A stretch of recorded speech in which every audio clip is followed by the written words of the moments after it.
여기는 히스처치의 선교 방송실입니다. 히스처치는 성령님이 주도하시는 사역을 통해 로스앤젤레스에서 땅끝까지 예수님을 증거함으로 주님의 다시 오심을 준비하는 예배와 말씀의 공동체입니다. 많은 은혜를 받으시기 바랍니다.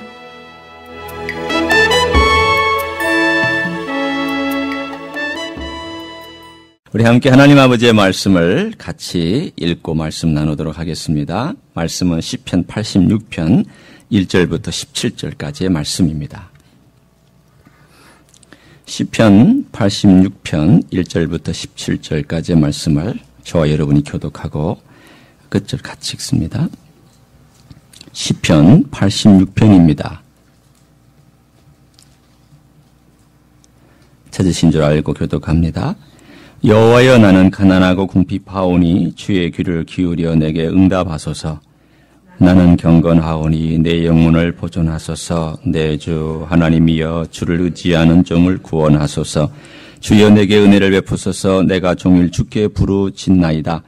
주여 내 영혼이 주를 우러러 보오니 주여 내 영혼을 기쁘게 하소서.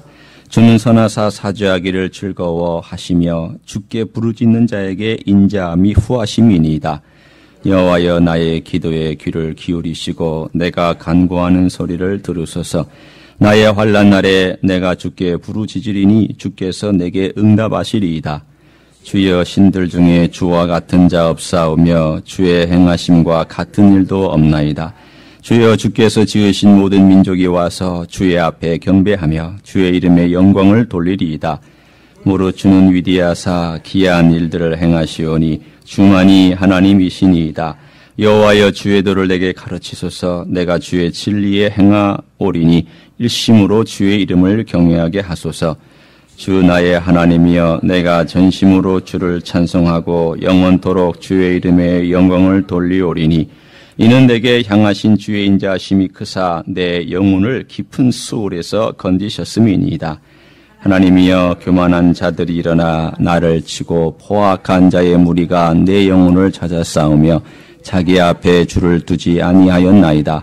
그러나 주여, 주는 긍휼히 여기시며 은혜를 베푸시며 노하기를 더디하시며 인자와 진실이 풍성하신 하나님이시오니 내게로 돌이키사 내게 은혜를 베푸소서. 주의 종에게 힘을 주시고 주의 여종의 아들을 구원하소서. 같이 읽습니다.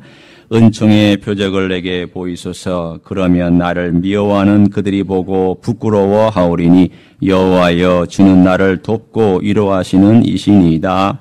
아멘. 지난주에 추석이 지나갔습니다. 우리 나이 드신 분들이야 추석이 지나갔다는 걸 대부분 다 아시겠지만 미국에 살다 보니까 추석이 왔는지 추석이 가셨는지 도무지 알지 못하고 살았습니다. 그런데 이 추석이 오면서 가을이 오면서 가을이 왔구나라고 저에게 느낌을 주는 그러한 한 현상이 우리 집 근방에 있습니다. 저희 집은 이렇게 축대가 이렇게 있고 좀 높다고 해봤자 조금 많은 언덕이지만 조금 축대가 있고 아래 초등학교 풀밭이 있는 운동장이 하나 있고 또 아래 축대 아래 초등학교의 건물과 그리고 우레탄을 깔아놓은 운동장이 이렇게 있습니다. 그런데 참 이 풀밭이 아이들이 놀고 있는 풀밭이 신기합니다. 5월부터 8월까지는 풀이 다 죽어서 노랗게 되어서 흙만 보입니다. 그러다가 8월 말쯤 되면 군데군데 섬처럼 풀들이 이렇게 옹기종기 자라기 시작을 하더니 그리고 한 9월 지금쯤 되니까 한 3분의 1을 다 풀들이 덮고 그리고 나서는 10월 초쯤 되면은 전체가 다 풀밭이 되어버립니다.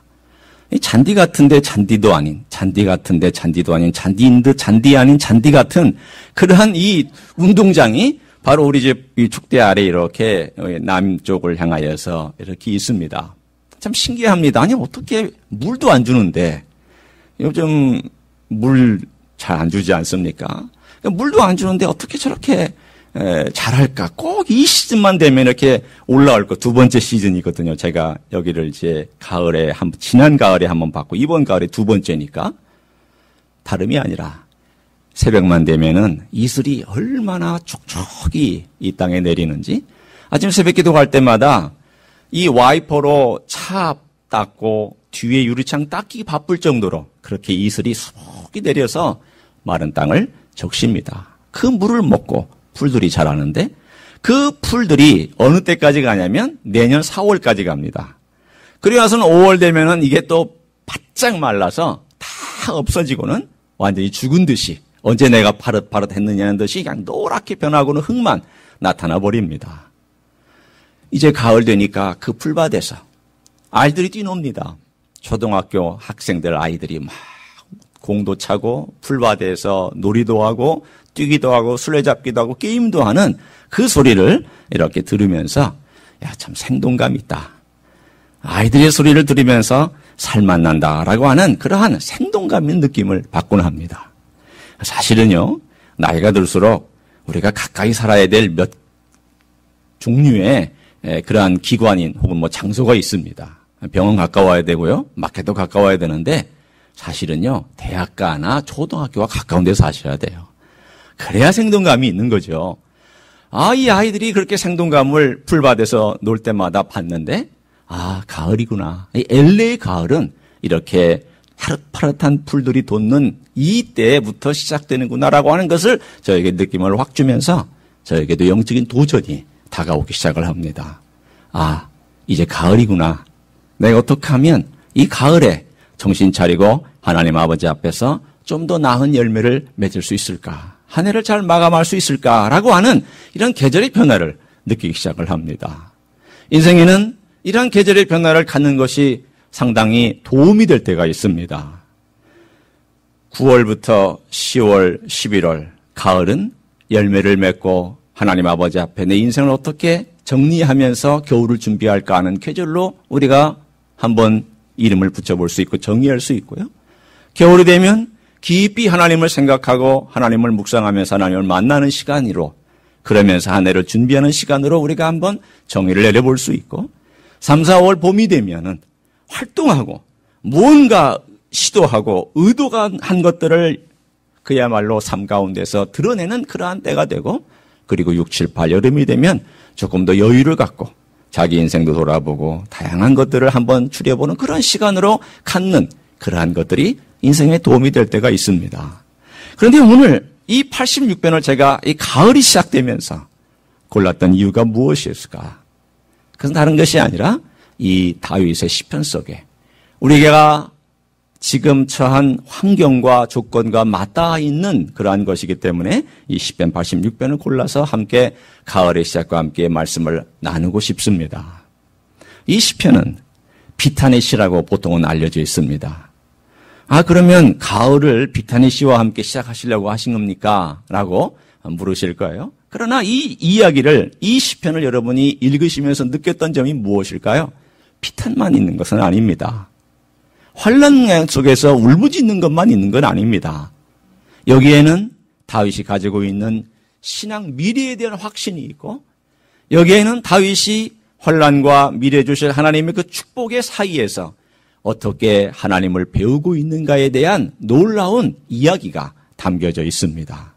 오늘 이 86편을 보면은 다윗의 어떤 자세로 하나님을 찬양했는지, 다윗이 어떤 마음으로 하나님을 배워갔는지, 다윗이 어떤 마음으로 그 인생의 길을 걸어갔는지에 대한 철학과 자세와 하나님을 만난 경험과 그의 일생에 그가 하나님과 함께 교제했던 이야기가 숨어 있는 그러한 단어들이 있습니다. 자, 여러분과 함께 그러한 다윗의 마음, 그리고 하나님이 어떻게 다윗을 인도하셨는가라고 하는 삶을 함께 존명해 보면서 이 말씀을 좀 나누고자 합니다. 여러분이 보았던 다윗의 마음이 어떤 것이었을까라고 우리가 생각했을 때에 다윗의 마음을 정의해 주는 단어가 오늘 본문 가운데 두 단어로 등장을 합니다. 그것이 뭘까요? 11절과 12절에 나와 있는 단어입니다. 한번 보십시오. 이것은 이 시편의 한 중간에 나와 있기 때문에 이게 다윗의 마음일까라고 얘기할 수 있겠지만, 그의 생애에 특별한 어떤 사건 때문이라기보다는 이 86편은 그의 인생의 전반적인 것을 노래하면서 그가 겪었던 것, 그리고 앞으로 겪을 것을 얘기하고 있습니다. 오늘 11절에 보십시오. 여호와여 주의 도를 내게 가르치소서, 내가 주의 진리에 행하오리니. 그 다음 뭐라고 되어 있습니까? 일심으로라는 단어를 사용합니다. 주의 이름을 경외하고 하소서. 결국은 다윗이 어렸을 때부터 그의 노년이 될 때까지 그가 경험하였던 하나님을 알아가는 마음의 첫 번째가 일심이었습니다. 영어로는 undivided heart라고 되어 있습니다. undivided heart. 두 번째는 12절에 주 나의 하나님이여 내가 그다음 뭐라고 되어 있습니까? 전심으로 all my heart라고 되어 있습니다. 내가 전심으로 전체 모든 것들을 다 동원하여라는 뜻이죠. 전심으로 주를 찬송하고 영원토록 주의 이름의 영광을 돌리오리니 그의 결심이기도 하고 그의 마음의 차세기도 한 이 내용이 오늘 본문에 들어 있습니다. 여러분 여기서 나와 있는 이 일심이란 것, undivided, 이 일심이란 것이 어떤 것이었을까를 우리가 한번 생각해 보기를 원합니다. 다윗은 재능이 많은 사람입니다. 다윗은 재주도 많고 뛰어나고 그의 일생 가운데 우리가 그의 일생을 가만히 살펴보면 얼마나 많은 업적들이 있는지 모릅니다. 그의 생애에 군사적인 면으로서 뛰어났고 왕으로도 뛰어났고 또 뿐만 아니라 그가 행하였던 여러 면에서 음악적으로 악기를 다룬 면에서 사람에 대한 통찰과 하나님과의 만남과 또 그의 가지고 있는 다양한 재주들을 보면은 이 다윗이 어떤 사람이었을까에 대하여 한마디로 이런 사람이다라고 정의하기가 참 어려운 사람입니다. 한편으로 이런 생각을 해봅니다. 다윗이 만약 이 많은 재능과 이 많은 것들을 가지고 있었다면 참 산만한 사람이 될 수도 있었겠다. 상당히 이 재능들 위해서 이음을 받다가 저음을 받다가 이거 했다가 저거 했다가 해서 성공하지도 못할 수 있었던 그런 사람이었겠다라는 생각을 합니다. 한편으로 그런 생각도 해봅니다. 이 사람은 어쩌면 에디슨 유전자 같은 그런 유전자를 가지고 있는지도 모른다. 에디슨 유전자라는 건 다른 게 아니죠. 이 보통의 이 어떤 틀 안에 넣을 수 없는 사람을 말합니다. 에디슨 같은 사람, 정규 교육을 해서는 빵점짜리의 학생입니다. 정규 교육에서는 바보 천치라고 그렇게 놀림받았습니다. 그러나 그는 자기가 가지고 있는 그 에너지와 자기의 하고 싶은 그런 역량을 그가 한 목적에 쏟았을 때에 천재라는 소리를 들었고 위대한 발명가라는 소리를 들었던 그 사람이 에디슨 유전자입니다. 그 에디슨 유전자라고 하는 것은 이렇게 보통 설명을 할 수가 있는데 마치 야생마가 6마리가 있는데 이게 목적이 없었을 때에는 이 야생마 6마리가 각자 자기 방향대로 뛰놀고 있을 때 그때 이 에디슨 유전자를 가진 사람을 남들이 볼 때는 좀 이상하다, 정상이 아니다, 좀 문제가 많다라고 이렇게 얘기할 수 있는 그런 종류의 사람입니다. 그러나 이 6마리의 야생마가 한 목적을 향하여서 일렬로 서서 그 힘을 발휘하기 시작할 때에는 어마어마한 힘과 능력을 발휘할 수 있는 것이 또한 이런 에디슨 유전자를 가진 사람의 특징이기도 합니다. 어쩌면 이 다윗은 이런 에디슨 유전자를 가지고 있는 사람인지 모르겠습니다. 보면은 그는 너무 이것저것을 다 잘합니다. 그러나 그가 어떻게 해서 이 한 목적을 향하여서 그가 달려갈 수 있었을까요? 어떻게 해서 그 위대한 하나님의 그 사람으로서 그가 하나님께 쓰임받을 수 있었을까요? 여러분 생각에는 다윗이 쓰임받은 것이 정말 그가 이런 뛰어난 특징을 가지고 있었기 때문이었다라고 얘기할 수 있을까요? 세상에는요, 훨씬 더 뛰어난 사람 많습니다. 세상에는 정말 위대하게 쓰임받은 사람들보다 더 위대한 다양한 재능을 가지고 있는 사람들 많이 있습니다. 그러나 어떤 사람은 쓰임받고 왜 어떤 사람은 쓰임을 못 받았습니까? 오늘 제가 여기서 얘기할 수 있는 단 한 가지, 인간적인 측면에서 하나님께서 선택하셔서 쓰신 것, 이거는 정말 하나님의 측면이고요. 인간적인 측면에서 한 가지 그것을 이유를 하나 얘기해 줄 수 있다면 그것은 다른 것이 아닙니다. 고난입니다. 고난이 다윗을 하나님께로 집중하게 만들었습니다. 잘 보십시오. 오늘 이 86편에는 다윗이 고난당한 이야기를 적고 있습니다. 그의 평생에 얼마나 고난이 있었는가를 얘기하고 있는 내용이에요. 1절을 보세요. 여호와여, 나는 가난하고 궁핍하오니 주의 귀를 기울여 내게 응답하소서. 다윗이 고백합니다. 물론 그가 젊었을 때 이야기일 수도 있지만 그의 평생이 하나님께 고백하기를 하나님 저는 가난합니다. 저는 궁핍합니다. 하나님께서 저를 가난하게 만드시기도 하고 궁핍하게 만드시기도 한 그것을 그가 회상하기도 하고 현재 자기의 모습을 어떤 면에서 보면은 사람들과의 관계나 영적인 면에서 가난하고 궁핍하다는 것을 고백하고 있습니다. 또 보세요. 7절을 한번 보세요. 나의 환난 날에 라고 되어 있습니다. 그가 환난이 많았던 것을 그는 기억합니다. 다윗만큼 환난이 많았을까요? 아마 여러분이 인생 가운데 다윗만큼 그렇게 환난이 많았다고 얘기할 수 있는 분은 그렇게 많지 않을 겁니다. 다윗은 정말 환난이 많았습니다. 목숨을 잃을 뻔한 경우가 정말 많았습니다. 우리 인생에 목숨을 잃을 뻔한 그런 경험은 그리 많지 않습니다. 위험한 때는 있었죠. 그러나 목숨이 정말 칼끝이 내 목을 스치고 지나가는 것 같은 그러한 경우를 그냥 당하였던 사람 그리 흔하지 않습니다. 다윗은 그렇게 위험했습니다. 뿐만 아닙니다. 그의 생애는요, 적들로 늘 둘러싸여 있었습니다. 어떤 것이었느냐? 한번 보십시오. 14절에 보면 이렇게 말하고 있어요. 하나님이여 교만한 자들이 나를 치고 포악한 자의 무리가 내 영혼을 찾아싸우니. 그의 생애에 그가 목동일 때에는 그렇지 않았는데 하나님께 기름 부음을 받은 이후로부터 그의 죽을 때까지 그는 대적들에 늘 둘러싸여 있었습니다. 여러분 이게 쉬운 일이겠습니까? 아니, 여러분 좋아하는 사람들하고 살기도 바쁜데 여러분 주변에 여러분을 그냥 모함하고 힘들게 하고 여러분의 전혀 잘못한 것도 없는데 계속 깎아내린 사람이 여러분 주변에 한 두 사람만 있다고 쳐보죠. 여러분 정말 못 삽니다. 힘들어요. 보통 일이 아닙니다. 그러나 다윗은요, 그런 사람으로 둘러싸여 살았습니다. 그가 얼마나 힘들었는지 13절을 보세요. 그 고난과 아픔과 눈물을 뭐라고 표현했느냐 하면 내게 향하신 주인 자심이 크사 내 영혼을 깊은 수월에서 이 깊은 수월이라고 수월이란 다른 것이 아니라 지옥의 다른 말이기도 하고 무덤의 다른 말이기도 하고 어둠의 세계의 다른 말이기도 하지만 여기서는 죽음이라고 하는 단어로 대칭해서 쓰는 게 좋습니다. 대체해서 쓸 수 있습니다. 깊은 죽음에서 나를 건져 올렸다고 고백합니다. 여러분 다윗이 그 많은 자기가 가지고 있는 열정과 관심과 뜻과 생각과 하고 싶은 것이 어떻게 하나님을 향하여 일심이 되어 undivided 갈라지지 아니하고 산만해지지 아니하고 그냥 다른 것에 신경 쓰지 아니하고 눈 돌리지 아니하고 오로지 하나님만 바라볼 수 있었느냐?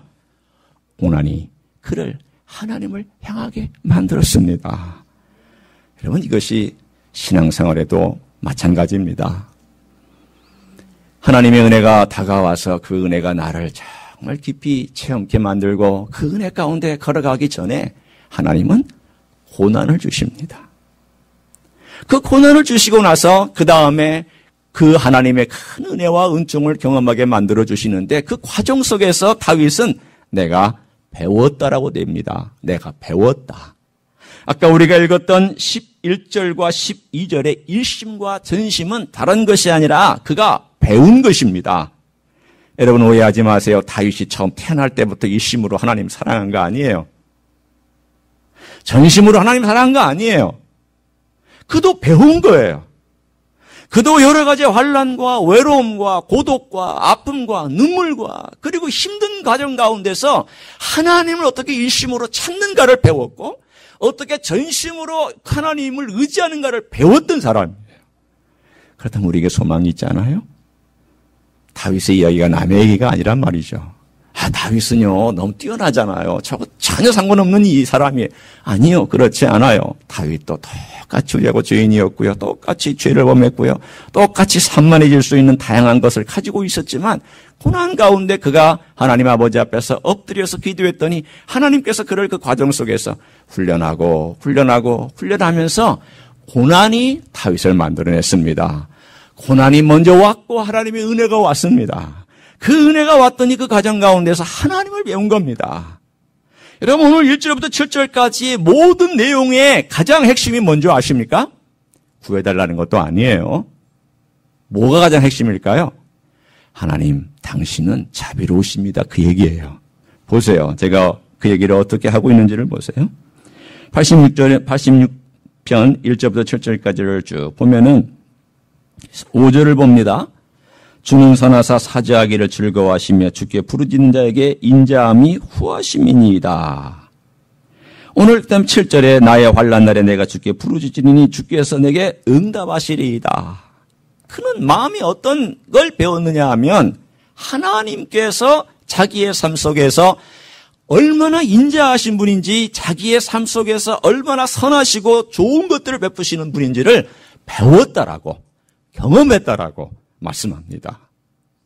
그것이 하나님의 은총이 우리에게 다가왔을 때에 우리에게 주신 첫 번째 가장 중요한 축복입니다. 필요가 채워지기 전에 하나님께서 은총으로, 이분은 이런 분이구나, 하나님은 이런 역사를 하시는구나, 하나님은 이렇게 나를 도우시는 분이구나. 여러분, 이것만큼 소중한 것이 어디 있습니까? 그리고 나서 그의 필요가 채워지는 겁니다. 여러분, 필요가 작을 때에는 이만큼 기도하더라고요. 그러나 필요가 이만큼 있으면 이만큼 기도하더라고요. 죽을 만큼 힘들고 어려울 때는 죽을 만큼 기도해요. 그러나 요만큼 필요할 때는 요만큼 기도하고 있어요. 저도 그렇고요. 우리 모두가 다 비슷해요. 다윗은 죽을 만큼 힘들었어요. 그러니 죽을 만큼 기도하는 거예요. 죽을 만큼 기도했더니 하나님께서 그 죽음의 반대편의 생명만큼 하나님의 은혜를 그에게 듬뿍듬뿍 내려주시고, 하나님 놀라운 분이구나, 하나님 이런 분이구나를 압니다. 여러분, 우리는 때때로 자녀를 기를 때에, 여기 신혼부부 자녀를 낳고 기를 때 우리는 자녀들이 늘 좋은 길, 탄탄한 길 걸어가기를 원하죠. 그게 부모의 마음이에요. 그러나 한편으로 자녀가 정말 잘 되려면 고난이 있어야 돼요. 하나님 아버지 앞에, 그러나 내가 그걸 스스로 만들어줄 수는 없으니까 하나님, 고난이 있을 수 있고 또 고난을 주님 주시겠지만 그 고난 속에서 은혜를 더 많이 주셔서 이 고난을 잘 견뎌서 정말 아름답고 귀한 하나님의 사람으로 쓰임받도록 도와주십시오라고 기도하는 우리 자세가 아마도 필요할지 몰라요. 오늘 본문에 있는 이 이야기를 보면서 다윗은 1절부터 7절까지 하나님께서 그 놀라운 은혜로 그를 채워주시고 선하심과 인자하심으로 그의 공급해 주신 그 이야기를 쭉 경험하면서 그 삶 속에서 하나님이 어떤 분인가를 배웠던 고백을 함께 하면서 두 번째의 이야기로, 기도로 넘어갑니다. 한번 8절부터 13절을 봅니다. 이 두 번째 단락에서는 다윗이 무엇에 집중하냐면, 첫 번째 단락이 하나님의 속성에 집중하고 있다면 두 번째 단락에서는 하나님께서 어떤 일을 행하셨는가에 집중하고 있습니다. 자, 8절 한번 보세요. 주여 신들 중에 주와 같은 자 없사오며 주의 행하심과 같은 일도 없나이다. 그리고 10절에 무릇 주는 위대하사 기이한 일들을 행하시오니 주만이 하나님이시니이다. 오늘 여기에서 그가 어떻게 해서 하나님께서 기이한 일들을 행하셨다고 이렇게 얘기하고 있을까요? 그것은 하나님의 인자와 은혜와 관련된 일입니다. 히브리 사람들은 형이상학적인 개념으로 생각하지 않았습니다. 인자나 은혜는 항상 그림으로 그들은 그렸습니다. 이런 거예요. 여러분 잘 아시는 내용이 제가 종합해서 얘기합니다. 목자와 양의 관계. 그게 사랑과 사랑받는, 사랑하는 자와 사랑받는 자의 그림이에요. 암탉이 날개를 품어서 자기 병아리를 보호하는 것. 이것이 날개 아래 보호한다는 그런 의미고요. 또 아버지가 사랑하는 자식의 모든 투정을 받아주고 사랑으로 베풀면서 훈계하는 이러한 그림을 그려주는 것이 하나님께서 우리를 대한 그림이기도 했고요.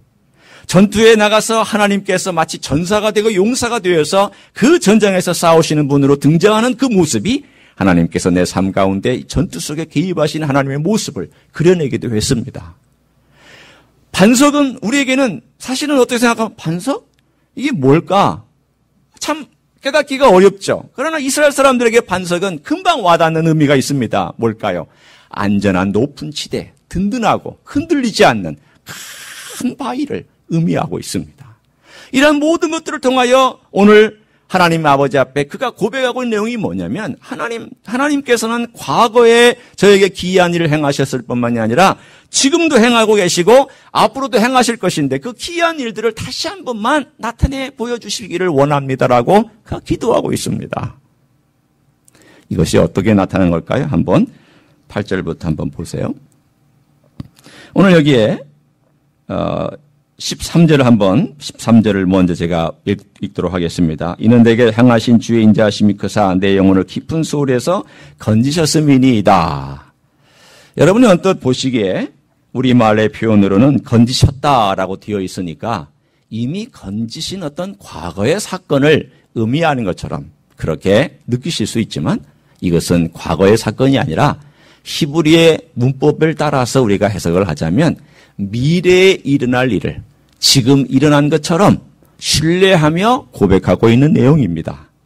아직 그는 깊은 소울에서 건짐받지 못했습니다. 그러나 하나님께서 건져주실 것을 기대하고 있는 확신을 표현하고 있습니다. 하나님께서 저를 건지실 것을 저는 분명히 확신하며 주께서 기이한 일을 일으켜 주시기를 원합니다. 라고 고백합니다. 여러분, 주님의 이름이 뭔가요? 우리 예수님의 별명이 무언가요? 이사야서 9장에 나와 있는 예수님의 별명 4가지 내지는 5가지 혹시 여러분 기억하세요? 그 이름은 기묘자라, 모사라, 전능하신 하나님이라, 영존하시는 아버지라, 평강의 왕이라. 이 5가지 혹은 앞에 있는 2가지 기묘자라, 모사라를 합쳐서 기묘한 모사라, 원더 카운셀러라고 되어 있는 그 2가지가 있을 수 있는데 성경에 보면은 예수님의 별명이 있어요. 삼손에게 그 아버지에게 나타났을 때에 그 이름을 뭐라고 소개를 해줬냐면 기묘라고 묘사를 해주셨어요. 주일이 뭡니까? 그랬더니 내 이름은 원더다, 원더. 그렇게 얘기를 해주셨어요. 여러분 특이하죠? 어떻게 생각하면 예수님도 별명이 참 많으시구나. 우리 예수님이 기묘자라고 그런 이름을 갖고 계시는구나. 예수님의 하시는 일은 참 기묘합니다. 예수님의 별명 자체가 기묘자이시기 때문이에요. 그분이 행하시는 일은 인간의 어떤 이성과 판단 가지고 판단하기가 너무 어렵습니다. 하나님 자신도 기묘하시지만 예수님 자신도 기묘하십니다. 십자가를 생각해 보세요. 여러분, 십자가는 인간 역사의 기묘입니다. 십자가는 인간이 상상할 수 없는 단계로 하나님께서 구원의 역사를 이루신 길입니다. 누가 십자가가 구원이 될 거라고 생각을 했겠습니까? 누가 십자가가 하나님의 능력이라고 생각을 했겠습니까? 저주받은 가장 대명사인 십자가가 피 흘리고 인간의 모든 땀과 눈물과 절규와 원한과 저주가 다 깃들어 있는 십자가가 어떻게 축복과 생명과 능력과 부활이 되는 그러한 십자가 될 거라고 누가 생각이나 했겠습니까? 하나님 아시잖아요. 그게 기이한 일이에요. 하나님의 일은 기이하고 기묘합니다. 놀라운 일이에요. 오늘 여기 나와 있는 다윗이 경험한 것이 그런 기이한 일이었다는 거예요. 전혀 일어나지 않을 것 같은 막다른 골목에 이제 죽었구나. 하나님이 행하셔요. 여러분, 우리의 삶이 이 땅에 살아간 동안 이민 사회에서 때로는 답답하죠. 때로는 막혀 있는 것 같아요. 때로는 여러 가지 사람들의 그 소문들과 말 때문에 내 마음이 눌리고 가라앉을 때 있어요. 무엇을 행해야 될지 모를 때도 있어요. 산만해요. 이것도 해봐도 안 되고 저것도 해봐도 안 되고 내 마음은 여러 가지 것들 때문에 복잡해요. 그때에 하나님 아버지 앞에 와서 내가 하나님, 이 가을에 제가 하나님 아버지 앞에서 기도하며 주님의 그 신실하심과 인자하심의 근거에서 제가 기도합니다. 주님은 행하시는 하나님, 기이한 일을 행하시는 하나님이시지 않습니까? 내 인생에 새로운 일, 주의 기이한 일을 행하여 주시기를 원합니다. 다윗의 기도가 그 기도예요. 하나님, 과거에 행하시지 않았습니까? 그런데 지금은 하나님이 침묵하고 계시는데 하나님, 이 침묵의 시간이 끝나고 하나님께서 개입하셔서 놀라운 일을 일으키시는 그때가 좀 속히 왔으면 좋겠습니다. 저는 그걸 기대하고 기도하고 있습니다. 여러분, 리허설이란 말은요, 2가지 의미가 있어요. 하나는요, 재현한다, 반복한다는 의미가 있고요. 또 하나는요, 예행 연습을 한다라는 의미가 있어요. 그게 리허설이란 뜻이에요. 그 리허설의 의미를 사실은 우리 신앙생활 가운데 우리가 실습해야 될 필요가 있습니다. 언제 실습하냐면요, 하나님의 침묵을 지키시는 것 같은 그때 실습하는 거예요. 하나님이 기이한 일을 행하실 때는요, 리허설 하실 필요 없어요. 왜? 하나님이 막 익사이팅하게 일으키시는데 언제 내가 리허설 그냥 참여하고 가면 돼요. 그러나 조용할 때, 아무 일도 일어나지 않는 것 같을 때, 그냥 모든 것인지 왜 이렇게 바람이 없는 것 같을까? 바람도 불지도 않고 변화도 없고 아무 일도 일어나지 않을 그런 그때에 내가 할 일이 뭐냐? 여러분 이렇게 한번 해보십시오. 제가 제 삶 가운데 저도 다윗에게도 배웠고 신앙의 선배들로부터 배운 것이고 저도 삶 가운데서 이제까지 쭉 지나오면서 배웠던 것이고 실천하는 것인데 리허설을 해보는 거예요. 어떤 리허설이냐면 성경에 있는 이야기를 하나님 아버지 앞에 가지고 와서 주님 이것을 제가 반복하며 주님 앞에 이것을 드러냅니다. 주님께서 이와 같은 일들이 내 가운데 기이하게 나타날 수 있도록 주님 도와주시기를 원합니다. 하나님께서 행하셨던 모세에게 행하셨던 다윗에게 행하셨던 여호수아에게 행하셨던 이런 일들이 다시금 제가 반복해서 주님께 아뢰입니다. 주님 제 삶이 이와 비슷하오니 주님께서 놀라운 일들을 일으켜주시기를 원합니다라고 성경의 이야기를 가지고 와서 그것을 반복해서 리허설을 하고 하나님께 미리 일어날 것처럼 미리 일어난 것처럼 앞으로 일어날 것을 하나님 아버지 앞에 예행 연습하는 그러한 삶을 살아가는 자세, 그것을 우리는 리허설이라고 얘기를 합니다. 다윗은 고난의 때에 아픈 때에 리허설을 했습니다. 하나님 과거에 저를 살려주셨지 않습니까? 사울의 손에서 저를 구원해 주시지 않았습니까? 그런데 또 다른 위기가 다가왔습니다. 하나님 지금 이 현상을 보면은 막다른 골목입니다. 그러나 그때 하나님께서 저를 구원해 주셨듯이 하나님께서 앞으로 또한 이 어려운 상황 가운데 구원해 주셔서 기대하면서 그와 같은 하나님의 기이한 일들을 이루어 주시기를 원합니다. 라고 기도하고 있습니다. 사랑하는 성도 여러분, 하나님은 과거의 일을 반복하는 분은 아닙니다. 하나님은 새로운 일을 행하실 거예요. 하나님은 놀라운 그 새로운 일들이 일으키셔서 그 일을 행해 나가실 거예요. 그러나 우리는 그걸 모르잖아요. 하나님이 어떻게 개입하실지, 하나님이 어떤 방법으로 역사하실지 모르잖아요. 하나님께 그냥 우리는 리허설하면서 맡겨드리면 하나님께서 그걸 받으시고 내가 너를 위한 일들을 일으키리라. 내가 너를 도우리라. 내가 너를 죽음의 땅에서부터 끌어내리라. 내가 너의 삶 가운데 개입하셔서 내가 너의 모든 삶에 내 은혜가 얼마나 큰지를 나타내 주리라.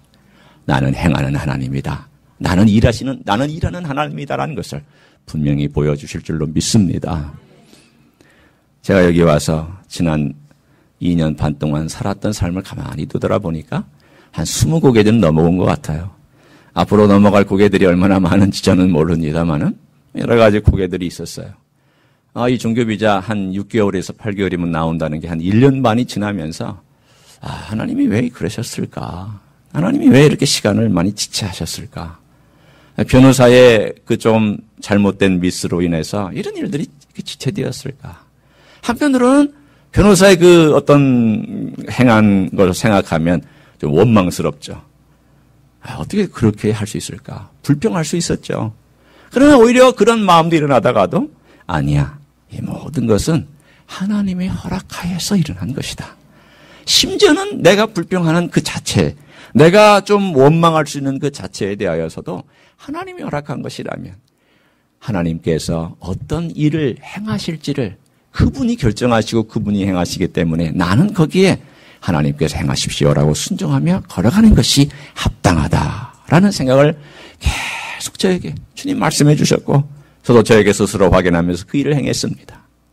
이 모든 과정 속에 하나하나 하나님 어떨 때는 묶어주셨던 거 풀어주시고 또 그 앞에 가면 또 묶인 것이 있으면 또 풀어주시고 그 고개마다 하나님께서 인도하시면서 제가 느낀 게 한 가지가 있습니다. 그게 뭐냐면 참 하나님 묘하시다. 참 하나님 기이하시다. 왜 좀 쉽게 주시지? 왜 이렇게 어렵게 주시나? 좀 쉽게 가게 하시지. 왜 이렇게 많은 고개들을 돌게 하시나? 그런 생각을 하면서도 감사한 것은 내가 그 과정 가운데서 하나님 아버지 앞에 전심으로 기도하는 법을 배웠다는 그 사실을 깨닫습니다. 여러분 일심으로 하나님을 배우고 전심으로 하나님께 예배하고 하나님이 어떤 분인가를 알아간다는 것만큼 소중한 것이 어디 있겠습니까? 그리고 나서 그가 배우기를 원한다고 고백한 다음에 세 번째에 다윗의 기도가 있는데 그것이 바로 17절에 있는 내용입니다. 여러분 17절 한번 우리가 마지막에 읽었지만 같이 읽어보도록 하겠습니다. 시작. 은총의 표적을 내게 보이소서. 그러면 나를 미워하는 그들이 보고 부끄러워하오리니 여호와여 주는 나를 돕고 위로하시는 이신이이다. 아멘. 그가 세 번째 기도하고 있는 것은 하나님의 은총의 표적을 구하고 있습니다. 첫 번째는 하나님의 속성에 근거하여 구해달라. 두 번째는 하나님께서 행하신 그 일이 기이함으로 저에게 기이한 일을 행해달라. 세 번째는 하나님 은총의 표적을 좀 보여달라라고 그가 기도합니다. 여러분, 이미 다윗은 확신하고 있지 않습니까? 아니, 다윗은 기도 가운데 하나님께서 자기를 돕고 구원하실 것을 확신하고 있는데, 아니, 어떻게 해서 은총의 표적을 구하고 있냐 말이죠. 믿음이 없는 것처럼 느껴지지 않습니까? 표적이라는 것이 뭘까요? 표적은 사인입니다. 사인이라는 것은 어떤 것일까요? 어디로 가라, 가르쳐 주는 것이에요. 그러나 가르쳐 주는 것에서 머물지 않냐고, 그것은 또한 어떤 일이 현재 진행되는지를 알려주는, 그 현장 속에 알려주는 역할도 하고, 세 번째는 가장 핵심되는 그 핵심의 메시지가 있는, 그것이 바로 사인입니다. 예를 들어 요한복음에 있는 표적이라는, 이 표적이라는 것은 대단히 중요한 의미가 있습니다. 주님께서 기적을 행하실 때에 요한복음에 보면 한 7가지 기적을 행하셨습니다. 갈릴리 가나에서 물을 변하여 포도주로 왔을 때 첫 번째 기적이라고 말하지 않냐고 표적이라고 되어 있습니다. 어떤 표적일까요? 바로 1장 14절에 있는 그 이야기입니다. 말씀이 육신이 되어 우리 가운데 거하시며 아버지의 독생자 영광이다. 그 독생자 영광을 우리가 보고 들었는데 그 본 것이 뭐냐면 은혜와 진리다라고 얘기하고 있습니다. 그 은혜와 진리가 가득 찬 하나님 독생자의 영광을 우리가 보고 들었고 우리와 함께한 것을 경험했다라고 얘기하면서 그것이 가난하고 포도주가 떨어져서 실패할 수 있고 창피를 당할 수 있고 법정 소송을 당할 수 있는 가장 비참한 그 가정에 하나 주님께서 찾아가셔서 은혜를 베풀어 주심으로 그 인생의 시작이 하나님의 은혜 가운데 시작할 수 있도록 도와주신 첫 번째 표적입니다. 이 표적은 뭘 의미하냐면 하나님의 나라가 이미 예수 그리스도를 통하여서 왔다는 것이고 하나님께서 새로운 생명을 주시고 새로운 은혜를 주시고 새로운 출발을 주시고 새로운 역사를 주시고 인생이 그렇게 변할 수 있다라고 하는 하나님의 충족한 은혜가 인생 가운데 넘치다고 하는 것을 첫 번째 표적을 통하여 하나님의 나라의 흔적과 하나님 나라의 시작을 발표한 것이 바로 표적입니다. 표적은 가르쳐주는 것일 뿐만 아니라 이미 시작됨을 알려주는 것이기도 하며 그 표적은 예수 그리스도가 누구인지를 보여준 것이 표적이었습니다. 오늘 여기도 똑같습니다. 오늘 다윗이 기도하고는 이 표적은 무엇이었을까요? 하나님, 지금은 아무것도 없어서 잠잠하지만 하나님께서 구원의 일을 시작하신다는 것을 무언가 사인으로 좀 보여주십시오. 하나님 느끼게 해주십시오. 그러면 제가 그 사인을 보고 하나님께서 나를 돕고 계시다는 것을 확신하고 더 주님을 찬양하며 오히려 이것이 대적들에게는 부끄러움이 되고 저에게는 자랑거리가 되겠습니다라고 하면서 기도하고 있습니다. 이런 표적을 구하는 것은 우리가 연약하기 때문입니다. 하나님이 허락하신 기도의 제목이기도 합니다. 때때로 우리는 그렇게 기도할 수 있습니다. 어떨 때는 하나님 아버지 앞에서 하나님께서 과연 저의 삶을 인도하시고 축복하시고 도우신다고 하는 사인이 무엇입니까? 표적이 무엇입니까?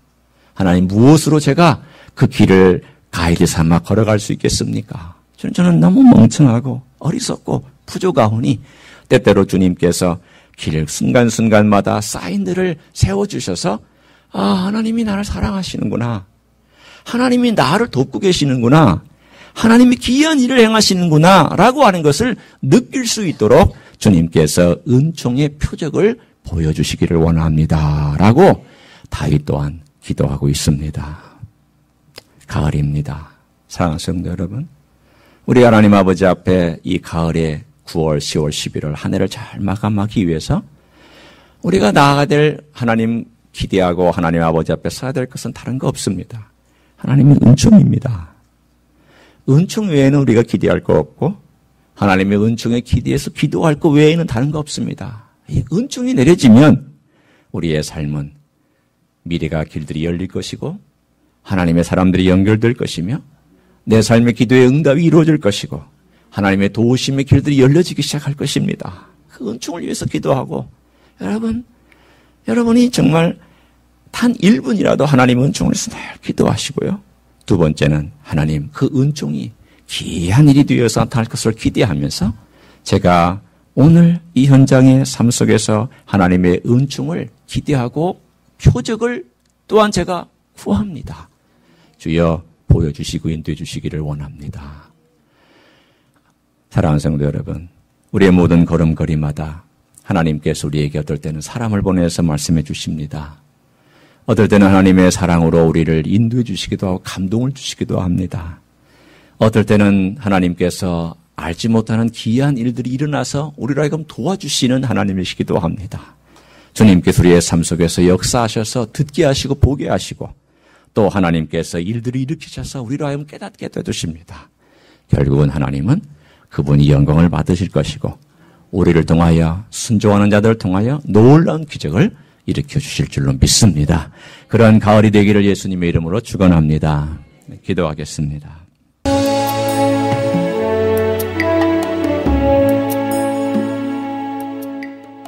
히스처치는 로스앤젤레스에 있는 한인타운과 다운타운의 중간에 위치하고 있습니다.